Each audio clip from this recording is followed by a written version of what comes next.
Sup Shredders, my name is Logan aka Spiderhands and welcome to SP Reviews, where today we have ourselves some tracks from an axe named Fender Jones. And if we switch over to here, we have the two tracks on Music B. We have How Can I Be Wrong and Nothing But You and Me. And we're going to listen through each of these tracks from start till finish and we're going to hear what we think. Let's go. Lovely tone to the jangly guitars off the bat. Really sensational, nice and warm there. Really intricate guitar line there. Nice sort of subtle tone to the drums. Oh, I fucked up again. We're straight to the point. Call me a loser.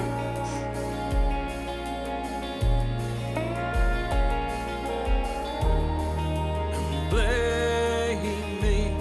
Really nice presence to the vocals in the mix there and amongst everything else that's going on, because quite a luscious composition with lots of different parts of the arrangement. Different guitar layers. Might be some keys in there alongside the bass and drums. All you say is true. But how can I be wrong if you keep coming back? Yeah, you say I'm wrong. Here we go again.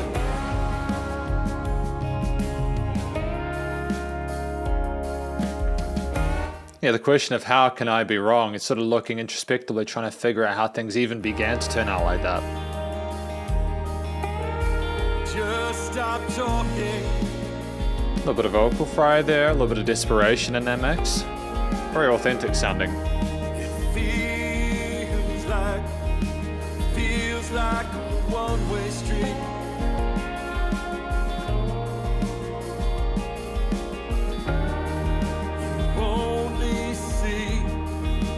You only see in black and white. No grey areas whatsoever. No grey areas. Just the same. Yeah, we're just the same. Nice cooler response to fill in the space. How can I be wrong when you keep coming back? How can we be wrong if we keep coming back? Yeah, you say I'm wrong. Here we go again. A really intricate sort of like layers to those tom fills there. It was nice to have that sort of separation there from the hi-hats, sort of cymbals, grooves and crash sort of orientation that we've had so far. Alongside those rides. We've got the organ coming in now as well. Nice little bit of vibrato on that tail. I'll see you next Tuesday. Damn, man. Drink, we'll fight. Yeah, we'll sleep on it.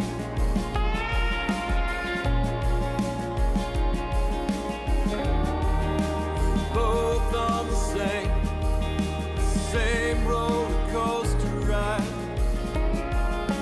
Again, like the performance on the percussion especially. I'm loving what's happening with the guitars and these slides and everything like that, and the little arpeggios and sort of broken chord parts. And the vocals are sensational, but it was also just that groove, man, the variation. Such fantastic development within this alongside the whole note organ parts. Make the same mistakes again. How can I be wrong if you keep coming back? How can we be wrong if we keep coming back? I think it's a fair question. Have we got some lady overdubs in the background as well? If I keep coming back, yeah, you say I'm Really wrong. subtle sub layers there. Here we go again. We might have different vocalists, I'm not sure. But that was a wonderful track there. I really think it was just talking about how we're so sick of each other, or, you know, there's issues in the relationship, but yet we keep coming back for it, because that's all we know. I think it's a stellar first impressions to Fender Jones of what they're all about. But next, we have Nothing But You and Me, track number 2. Yeah, really stunning musicianship on display here. I've got nothing but love for it. Getting those gritty guitar tones there alongside more of that slide guitar stuff. You know, they're very comfortable with that approach. No one's drinking, 'cause all the drinking has been done. I find myself a dark little corner and start the drinking again. Oh. There's peace and quiet in the corner. There's wisdom in my whiskey glass. Wisdom in my whiskey glass. Silence tastes like silver. Devil knows not to ask. Nothing is Again, I love the amount of space there in that verse because he is just talking about being alone at 3 a.m. So things are naturally going to be quieter there. I assume we have some development thematically here. darkness. Nothing Those minor triads make sense here. this moment. Nothing else really matters. There's nothing here but you and me. Does he mean alone with his alcohol or alone with someone else? I have innocence. Oh, trouble, let me be alone. In my crystal hand shines mercy,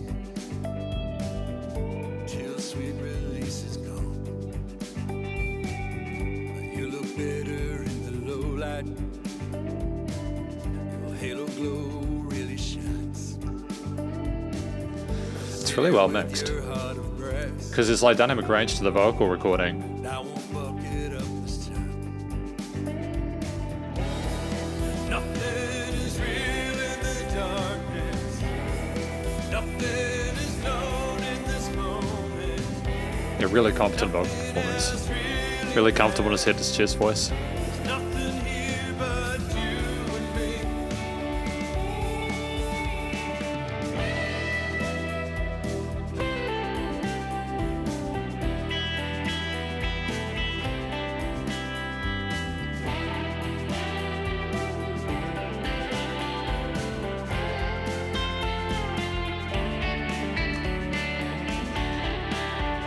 Here I sit. Again, that was a sensational lead section there. It was just stunning with the legato passages there, the slides there, really colourful, a little bit of articulation there, a little bit of a majorist tone there, and amongst the sadness of the verse sections and the bridge parts. Kingdom, Nice contrast harmonically.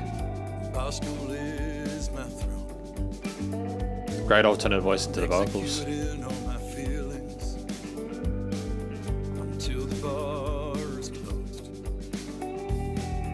It's 6 a.m. and light is sliding. They're obeying the fundamentals of composition, especially in this kind of country music stuff, but also like stylistically appropriate. Will we work it out once more? Whiskey says it'll be alright. Nothing is real in the darkness. Nothing is known in this moment. A little bit of extra oomph, Nothing accenting here. really matters. There's nothing here but you and me. It's nice that we can see through the facade there. I don't mind a double chorus. We haven't had a lot of it, to be honest. It feels like a friend you've just missed a little bit and you're happy they're back. Nothing else really matters. There's nothing here but you and me. No, this is obviously it's not particularly happy music, but you know, like that's a given. You know, music doesn't need to be happy in order to be good. And this is my conclusion of this review of Fender Jones's 2 tracks, How Can I Be Wrong and Nothing But You and Me. These tracks, I think, How Can I Be Wrong, again, as I mentioned earlier, are about a couple who like are struggling to come to terms with what their reality is. They find themselves sort of battering each other, but then they always get back together and they'll see each other next Tuesday.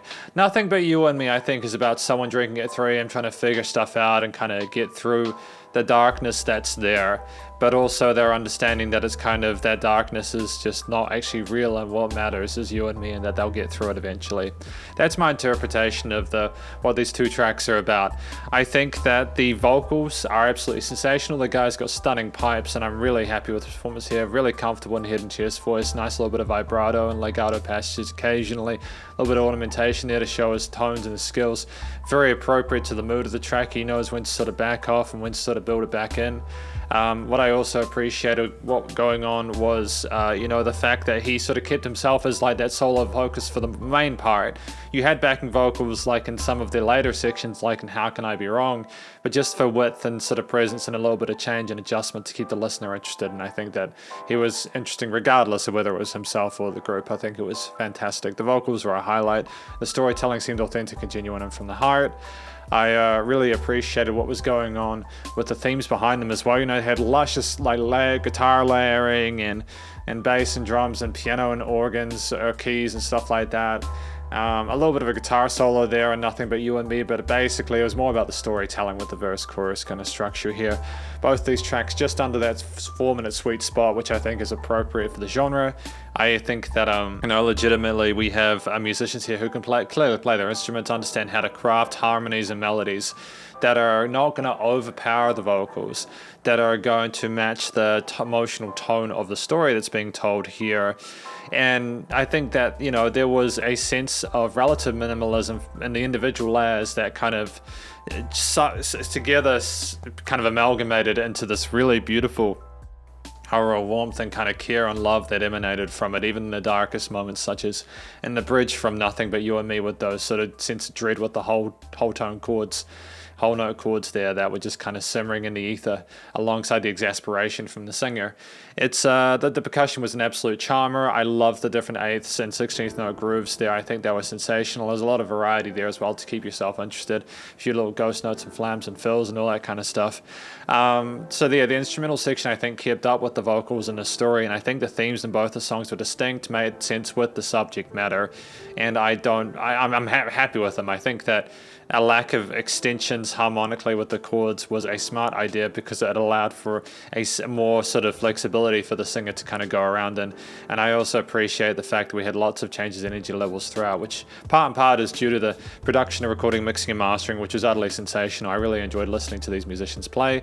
They clearly know what they're doing.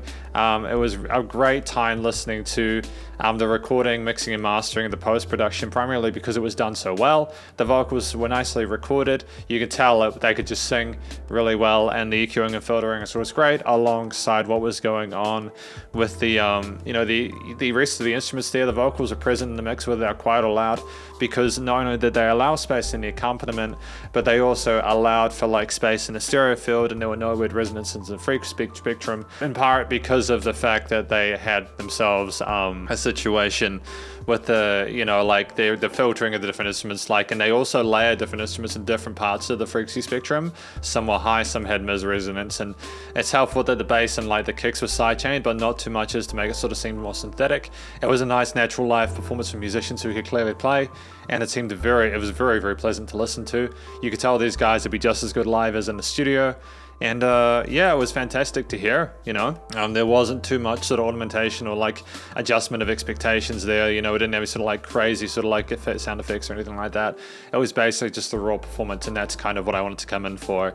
And it was nice and gentle throughout without sort of being too in your face or affronting or confrontational, which part is because of the quality or the leveling of the different elements of the mix in regards to the mixing itself, but also the limiting compression, which was done superbly. It was nice and loud without any sort of weird pumping or different, without any pumping on the master bus. And that's effectively my review of this track, of these two tracks actually, How Can I Be Wrong and Nothing But You and Me. Hopefully you enjoyed this music. If you did, please do go show Fender Jones some love via their various social medias and their, I'm sure this is on Spotify and other digital streaming platforms. And stay cool, stay safe, and please remember to support your local musicians and artists at this point in time, as they need the help more than ever with all the crazy stuff going on in the world. And I'll catch you in the next review. Spiderhands out.